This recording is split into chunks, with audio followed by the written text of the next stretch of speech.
بسم اللہ الرحمن الرحیم۔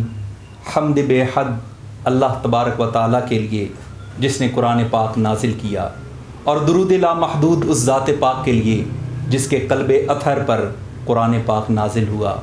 پھر لاکھوں سلام ہو ان لوگوں پر جس نے اس پاک زبان سے، جس کی ہر بات وحی خدا، اس پاک زبان سے قرآن پاک سیکھا، یاد کیا، اس کے معنی کو سمجھا، پھر آنے والی نسلوں تک پہنچایا۔ پھر سلام ہو ہر طبقے کے ان علماء راسخین پر جنہوں نے اگلے طبقات تک قرآن پاک کے علوم کو پہنچایا، اس کی تفاسیر کی، اس کے معنی و مفہوم میں عمریں صرف کی، اور آنے والی نسلوں تک اللہ تبارک و تعالیٰ کے کلام کو پہنچایا۔ قرآن اور رمضان کا ایک گہرا رشتہ ہے۔ انا انزلناہ فی لیلۃ القدر، قرآن پاک کی ایک مبارک رات میں قرآن پاک نازل ہوا۔ رمضان کریم اسی وجہ سے مبارک قرار پایا کہ اس میں قرآن پاک نازل ہوا۔ یہی وجہ ہے کہ تمام دنیا کے مسلمان اس ماہ میں قرآن کی طرف متوجہ ہوتے ہیں، قرآن پڑھتے ہیں، اس کے علوم سیکھنے کی طرف توجہ دیتے ہیں۔ لیکن بدقسمتی یہ ہے کہ اسی ماہ میں طرح طرح کی آوازیں بھی آنا شروع ہو جاتی ہیں۔ کچھ کم علم لوگ جنہوں نے قرآن پاک کو صحیح سیکھا تک نہیں ہوتا، وہ بھی سکھانے کے درپے ہو جاتے ہیں۔ اس لیے ضروری سمجھا کہ قرآن پاک کی صحیح تفہیم کیسے حاصل ہو، ایک عام آدمی فہم قرآن کیسے حاصل کرے، اور فہم قرآن حاصل کرنے کے کیا سلیقے اور طریقے ہیں، انتہائی اہم موضوع تھا۔ اسی وجہ سے ہم نے یہ چاہا کہ کسی معتبر عالم دین سے رابطہ کیا جائے اور ان کی آراء سے مستفید ہوں۔ اسی لیے آج ہمارے درمیان موجود ہیں معزز و محترم حضرت علامہ صدام حسین صاحب۔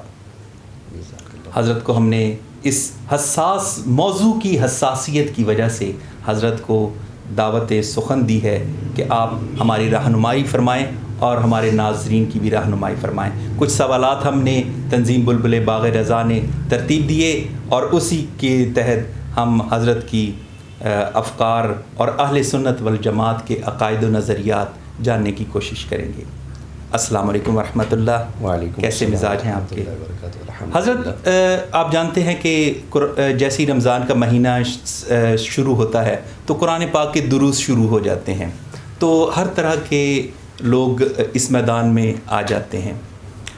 لیکن اس طرف جانے سے پہلے میں ایک عمومی سوال کرنا چاہوں گا، اس سے بھی میرا واسطہ پڑا کہ جو لبرلز اور مغربی تعلیم یافتہ لوگ ہیں، عموماً وہ یہ کہتے نظر آتے ہیں کہ یہ کتاب جو ہے یہ تو ایک عقائد کی کتاب ہے، یہ اصلاح کی کتاب ہے، تو اس کو چوما کیوں جائے، اس کی عزت اور برکت، وہ باقاعدہ مذاق اڑاتے ہیں۔ ایون میں نے ایک شخص کو یہ کہتے سنا، یقین کیجیے گا، کہ اس نے کہا کہ اس میں تو حیض و نفاس کے مسئلے ہیں، تم اس حیض والی آیت پہ چوم رہے ہو۔ اس حد تک وہ چلا گیا۔ تو آپ ہماری رہنمائی فرمائیں کہ کیا قرآن پاک بے شک کتاب ہدایت ہے، لیکن اگر میں اس کو چومتا ہوں، اس کی قدر کرتا ہوں، اس کو آنکھوں پہ لگاتا ہوں، اس کو سینے سے لگاتا ہوں، یا اس کا دم کرتا ہوں، تو کیا اس سے مجھے کوئی فوائد حاصل ہوتے ہیں؟ کیا کوئی ثواب مترتب ہوتا ہے یا نہیں ہوتا؟ نحمدہ ونصلی ونسلم علی رسولہ الکریم وعلی آلہ واصحابہ اجمعین، اما بعد، انا نحن نزلنا الذکر وانا لہ لحافظون۔ صدق اللہ العظیم۔ الصلاۃ والسلام علیک یا سیدی یا رسول اللہ وعلی آلک واصحابک یا سیدی یا حبیب اللہ صلی اللہ تعالی علیہ وآلہ وسلم۔ سب سے پہلے تو میں آپ کا اور آپ کی پوری ٹیم کا شکریہ ادا کروں گا کہ آپ لوگوں نے مجھے یہ موقع دیا کہ میں آ کر اس مقام پر آ کر جو دین متین کا ایک پیغام ہے وہ لوگوں تک پہنچا سکوں۔ اللہ کریم آپ کی اس کاوش کو اپنی بارگاہ میں قبول فرمائے۔ آپ نے جو سوال کیا ہے اور پھر جس انداز سے لوگوں کی باتیں آپ نے سنی اور ان کی پیش کی ہیں، تو مجھے سنتے ہوئے ہنسی آ رہی تھی۔ کہہ رہے ہیں کہ اس میں حیض و نفاس کے مسائل ہیں تو اس کو کیوں چوما جائے۔ قرآن میں حیض و نفاس کے مسائل ہیں تو کہتے ہیں اس کو چوما جائے. کیوں چوما جائے؟ بھائی جس کے ساتھ حیض اور نفاس وابستہ ہے کیا اس کو چومنے سے باز آتے ہیں یہ لوگ؟ ماشاءاللہ. سوچنے کی بات ہے نا. جس کے ساتھ یہ مسائل درپیش ہیں، آپ کی وہ بیوی کی صورت میں ہو سکتی ہے، وہ بیٹی کی صورت میں ہو سکتی ہے، وہ ماں کی صورت میں ہو سکتی ہے. کیا آپ نے اپنی بیوی کے ساتھ یہ معاملہ، یعنی کہ میں یہ سمجھا کہ آپ کہنا چاہ رہے ہیں کہ وہ حقیقتاً نجاست سے ملوث ہے. ادھر تو مسائل ہیں نا. ہاں جی. اور ادھر یہ چیز بالفعل اس میں پائی جا رہی ہے. بالکل صحیح. نہ صرف مسائل بلکہ ان کے ساتھ یہ چیز پیش آ رہی ہے. جی بالکل. لیکن اس کے باوجود بیٹی سمجھ کر بیٹی کو بوسہ دیا جا رہا ہے. سنت مصطفیٰ ہے، ٹھیک ہے نا. اسی طرح والدین ماں کے ہاتھ پاؤں چومے جا رہے ہیں. کیوں؟ کیا اس کے ساتھ یہ مسائل نہیں ہیں؟ جو یہ سوال کر رہے ہیں ہم ان سے سوال کر رہے ہیں نا. کیا بات ہے، کیا بات ہے. کیا وہ اپنی زوجہ پر جب انہیں پیار آتا ہے کیا وہ اس کا بوسہ نہیں کرتے؟ بوسوں کنار کرتے ہیں. تو پھر کیا آپ ایک ناجائز کام کر رہے ہو؟ آپ غلط جگہ منہ لگا رہے ہو. پھر سوال تو پیدا ہوگا نا. دوسرا، جب ہم یہ باتیں کریں گے نا یہ ہمیں جواب دیں گے، کہیں گے اصل میں تمہیں معلوم نہیں، یہ چومنا اصل میں محبت ہے. ہم ماں کے پاؤں چومتے ہیں، ہاتھ چومتے ہیں، محبت ہے. والدین کے پاؤں چومتے ہیں، ہاتھ چومتے ہیں، محبت ہے. بیٹی کے، بہن کے سر پر بوسہ دیا، ماتھے پر بوسہ دیا، یہ ہمیں محبت ہے. تو اسی طرح اگر کسی اور چیز کو ہم چومتے ہیں تو وہ ہمیں وہاں پر محبت ہے. اس لیے تو ہم کہتے ہیں ٹھیک ہے مسئلہ حل ہو گیا. اصل میں چومنا محبت کی دلیل ہے، چومنا پیار کی دلیل ہے، عقیدت کی دلیل ہے. تو ہم بھی یہی کہتے ہیں ہمیں اللہ کے قرآن سے محبت ہے، ہمیں اللہ کے کلام سے عقیدت ہے. تو تمہیں جس پر پیار ہے تم چوم لیتے ہو، ہمیں جس پر پیار آئے گا ہم اسے چوم لیں گے. ماشاءاللہ. اور دوسرا یہ کہنا کہ چومنا سمجھ میں نہیں آتا، یہ تو پھر بھی خدا کا کلام ہے. اللہ نے بھیجا، جبریل لائے، مصطفیٰ کریم صلی اللہ علیہ وسلم کے قلب اطہر پر اللہ نے نازل فرمائے.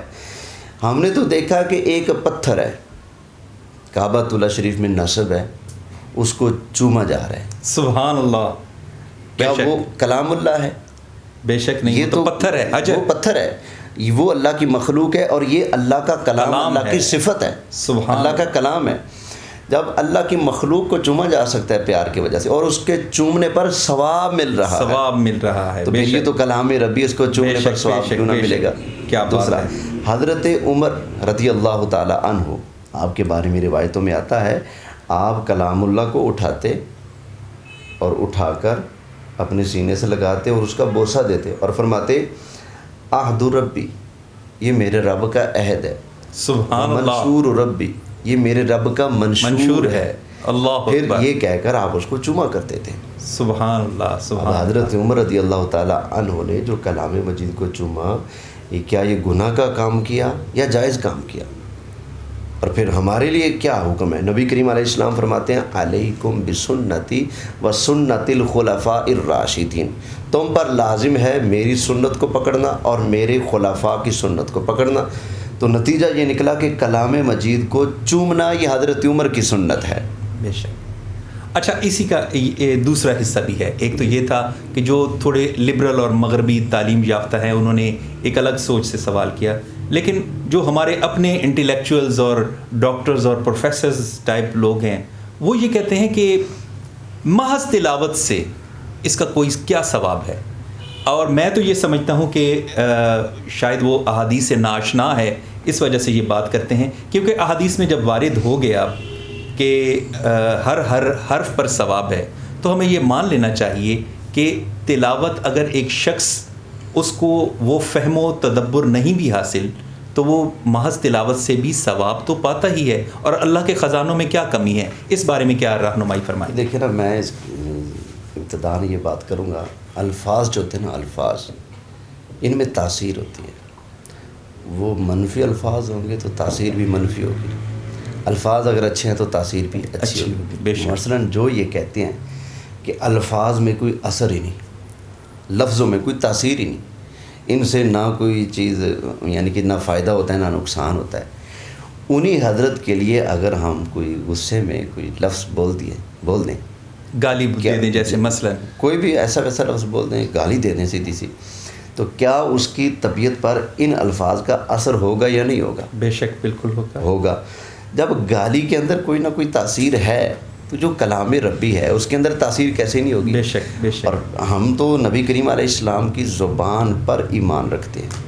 ہمارے آقا صلی اللہ علیہ وسلم نے جب فرما دیا ہے کہ کلام مجید کے ایک ایک حرف پر اللہ 10 نیکیاں عطا فرماتا ہے، اور پھر خود ہی فرمایا کہ میں یہ نہیں کہتا کہ الف لام میم یہ ایک حرف ہے. فرمایا نہیں، میں یہ کہتا ہوں الف الگ حرف ہے، لام الگ حرف ہے، میم الگ حرف ہے. جو الف لام میم تلاوت کر لے گا اس کو اللہ تعالیٰ 30 نیکیاں عطا فرمائے گا. بے شک بے شک. اب اسی کے تحت یہ بھی آتا ہے کہ الف لام میم تو حروف مقطعات سے ہے، اس سے اس نے کوئی معنی مفہوم اور مسئلہ اخذ نہیں کیا، لیکن پھر بھی ثواب مترتب ہو رہا ہے کیونکہ کلام ربی ہے نا. جی بے شک. تو مطلب اس حدیث سے ثابت ہو گیا کہ محض تلاوت سے بھی ثواب مترتب ہو رہا ہے اور اللہ کے خزانوں میں کوئی کمی نہیں. بے شک. اسی کے ساتھ ہی ہم ایک بریک لیتے ہیں، بریک کے بعد ہمارے ساتھ رہیے. سلسلہ کلام کو دوبارہ جوڑتے ہیں وہیں سے جہاں سے منقطع ہوا تھا، رمضان کے رنگ تنظیم بلبلے باغ رضا کے سنگ میں. بلکہ آج تو یہ پروگرام قرآن کے رنگ بن گیا ہے، انشاءاللہ اس سے ہم مستفید ہوں گے. حضرت ایک اور نیکسٹ کویسچن وہ یہ ہے کہ وَلَقَدْ يَسَّرْنَا الْقُرْآنَ لِلذِّكْرِ، اس کے تحت کہا جاتا ہے کہ ہر شخص قرآن کو سمجھ کر پڑھے، سمجھے ہر شخص. اچھی بات ہے. پہلے ہماری بات ہوئی کہ کیا بغیر سمجھے بھی محض تلاوت پر ثواب مترتب ہوتا ہے. اب ہم نیکسٹ اسٹیپ پہ آ گئے کہ ایک شخص ہے وہ سمجھنا چاہ رہا ہے اب، لیکن ایک عام آدمی ہے، ایک دکاندار ہے، ایک عام آدمی ہے، عام کسی زندگی کے شعبہ سے تعلق رکھتا ہے. وہ رمضان میں قرآن کی طرف متوجہ ہوا، اس کو شوق دلایا گیا، اسے شوق پیدا ہوا. اب وہ قرآن پاک سمجھنا چاہتا ہے، ترجمہ سے پڑھ رہا ہے. اب مجھے یہ بتایا جائے کہ وہ قرآن فہمی کس حد تک حاصل کر سکتا ہے محض ترجمہ سے، ایک عام آدمی، اور وہ کیا چیز ہیں کہ جس کے لیے اس کو علماء کی طرف رجوع کرنا ہی پڑے گا، بلکہ وہ اس کے لیے ہدایت کا سبب نہیں بن سکتا. اور کیا ایسا ہے کہ قرآن تو سراسر سراپا ہدایت ہے، تو کیا اس کے لیے وہ سراپا ہدایت بن سکتا ہے؟ ہر مسلمان قرآن پڑھنے کا جس طرح حق رکھتا ہے اسی طرح سمجھنے کا بھی حق رکھتا ہے. اصل میں اس بات کو جس انداز میں لوگ پیش کرتے ہیں نا وہ انداز غلط ہے. وہ علماء سے متنفر کرنے کے لیے یہ کہتے ہیں کہ علماء کہتے ہیں کہ کوئی بندہ خود سے قرآن نہ پڑھے. ہم کہتے ہیں کہ خود سے قرآن پڑھو لیکن کسی ماہر کی رہنمائی ضروری ہے. بے شک بے شک. آپ پڑھنے بیٹھ جاؤ، آپ کو ناظرہ پڑھنا آتا ہے تو آپ ناظرہ پڑھ سکیں گے. اگر آپ کو عربی نہیں آتی، آپ کو الفاظ کے معنی نہیں آتے، آپ کو صیغے کی پہچان نہیں، یہ ماضی ہے، یہ مضارع ہے، یہ فعل ہے، یہ نہی ہے، یہ امر ہے، یہ کیا ہے، یہ حال ہے، استقبال ہے، یہ مذکر ہے، یہ مؤنث ہے، کسی کو اگر ان چیزوں کا علم ہی نہیں تو وہ کیسے ترجمہ کر سکتا ہے؟ لازماً وہ بندہ قرآن فہمی کے لیے کسی ماہر کی رہنمائی کا محتاج ہے. اب اس کے دو ہی طریقے ہوں گے، یا تو کسی ماہر کے پاس بیٹھ کر وہ قرآن کا ترجمہ پڑھے، ساتھ اس سے قرآن کے مطلب مفاہیم بھی سمجھتا جائے، پوچھتا جائے. دوسرا یہ کہ کسی ماہر نے قرآن کا ترجمہ کیا ہو، قرآن کی تفسیر کی ہو، اور وہ پڑھنے والا کم از کم اتنا ہو کہ اردو کو صحیح طرح سے پڑھ سکتا ہو، اتنی تو لیاقت ہونی چاہیے اس میں. بالکل بے شک. وہ پھر کسی عالم دین کی لکھی ہوئی تفسیر کو، ترجمے کو دیکھ کر پڑھ سکتا ہے. لیکن پھر بھی قرآن حکیم میں کئی مقامات ایسے ہیں جس شخص کو عربی پر عبور حاصل ہے، عربی بولنا بھی جانتا ہے، عربی پڑھنا بھی جانتا ہے، عبارت تک اس کو آتی ہے، لیکن پھر بھی وہ قرآن کریم کے ایسے مشکل مقامات میں جا کر پھنس جائے گا. مشکلات القرآن جب تک وہ کسی ماہر کی رہنمائی نہیں لے گا یا پھر جب تک کسی مستند اور معتبر مفسر کی تفسیر کو نہیں دیکھے گا وہ اس مقام سے گزر نہیں سکتا. قرآن حکیم میں ایسے کئی مقامات ہیں جہاں سے نکلنا عام بندے کے لیے کیا عربی دان کے لیے بھی مشکل ہے. اس کا اندازہ آپ اس بات سے لگائیے، قرآن حکیم کی 1000 کے لگ بھگ آج تک تفسیریں لکھی جا چکی ہیں.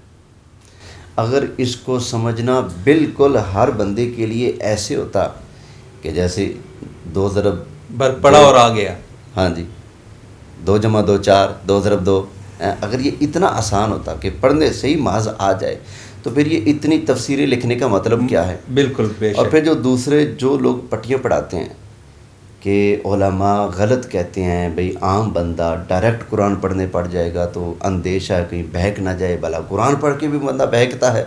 جو لوگ یہ باتیں کر کے علماء سے متنفر اور اپنے قریب کرنا چاہتے ہیں، میں ان سے پوچھنا چاہتا ہوں جناب جی آپ نے جو سلسلہ دروس قرآن کا شروع کر رکھا ہے اس کا مقصد کیا ہے؟ جب آپ کے نزدیک ہر بندے قرآن کا ماسٹر ہے تو پھر آپ تکلیف کیوں کر رہے ہیں؟ آپ کا تکلیف کرنا ہی اس بات کی دلیل ہے کہ آپ بھی سمجھتے ہیں کہ ہر بندے کے پاس نہ قرآن سمجھنے کا ٹائم ہے، نہ سمجھنے کی لیاقت ہے، نہ پڑھنے کا ٹائم ہے. ہر بندہ اپنی مصروفیات میں لگا ہوا ہے. تو آپ نے اپنے آپ کو قابل سمجھا تو آپ نے اپنی قابلیت کو استعمال کر کے، وہ جیسی بھی ہے بالکل اس کو استعمال کر کے ہاں جی آپ نے اس کو استعمال کر کے یہ چاہا کہ عوام الناس جو سادے لوگ ہیں ان تک یہ پیغام پہنچا دوں.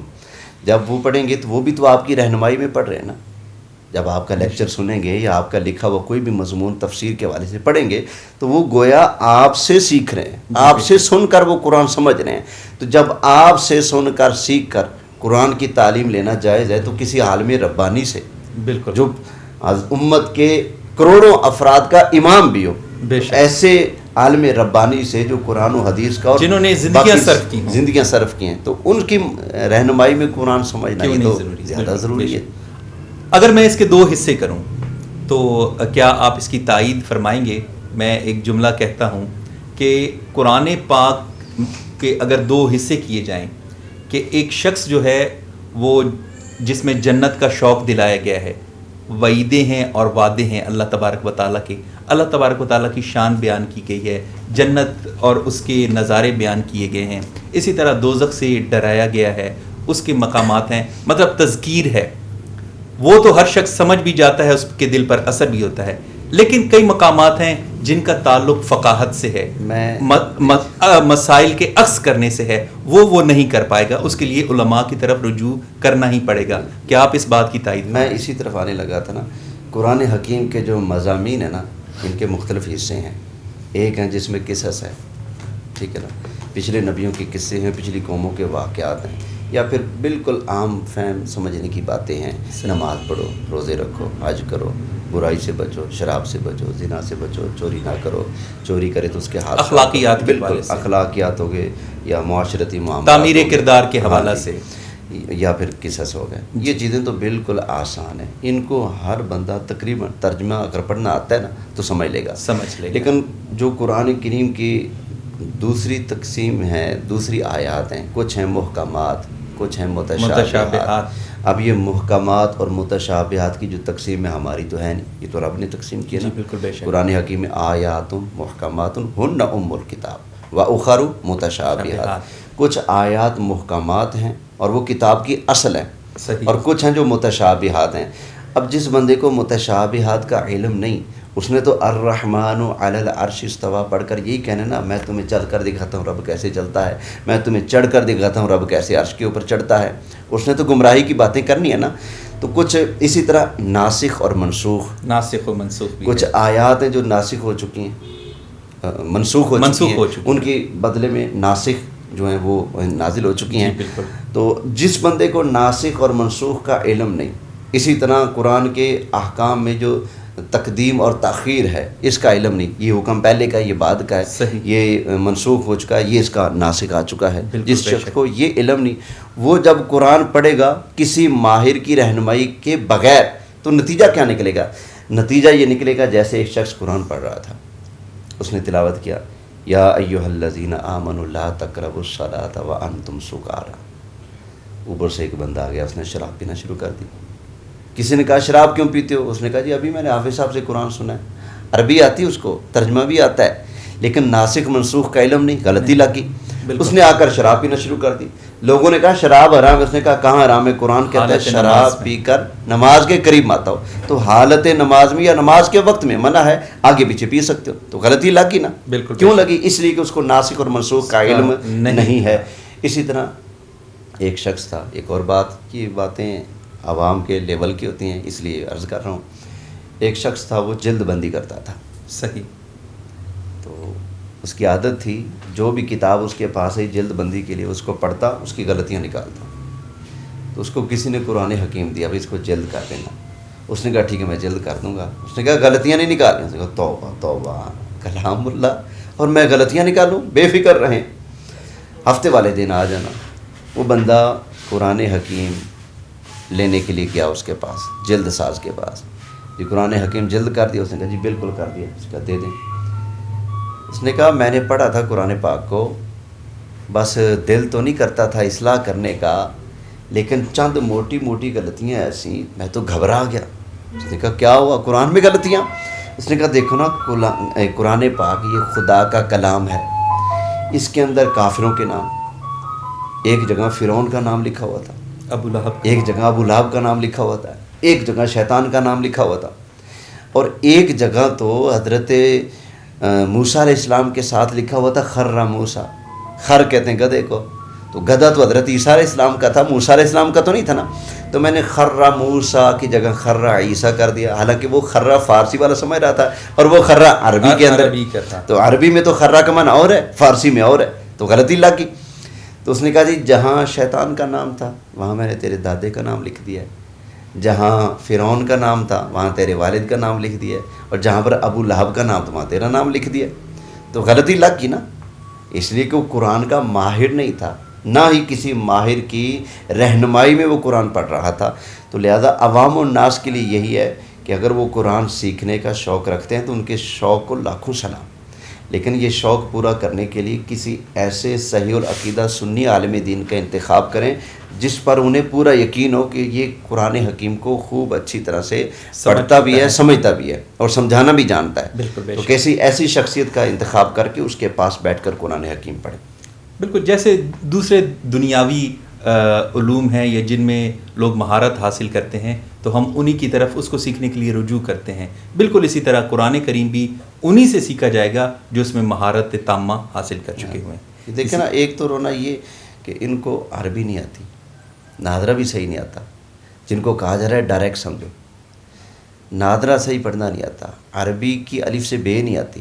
ٹھیک ہے، یہ دیکھیں نا، جو انگریز ہے اس کو انگریزی نہیں آتی ہے، تو کیا انگریزی پڑھ لینے اور بول لینے کی وجہ سے کیا وہ میڈیکل سٹور کھول سکتا ہے؟ کیا وہ ڈاکٹر بن کر بیٹھ سکتا ہے؟ بالکل نہیں نا. بالکل پتہ چلا صرف زبان آنا کافی نہیں، وگرنہ قرآن کی جتنی تفسیر ہے نا ان میں سے 80% جو تفسیر ہیں عربی زبان میں. صحیح. عرب علماء نے عربیوں کی رہنمائی کے لیے قرآن کی تفسیریں لکھی. بے شک. اس لیے کہ عربی ہونے کے باوجود پھر بھی انہیں ماہر کی ضرورت تھی. ساری امت کے علماء نے یہی سمجھا، اس لیے انہوں نے تفسیریں لکھی. بے شک بہت خوبصورت کلام کیا. اسی کے ساتھ ہی ایک بریک کا وقت ہوا چاہتا ہے، ہمارے ساتھ رہیے.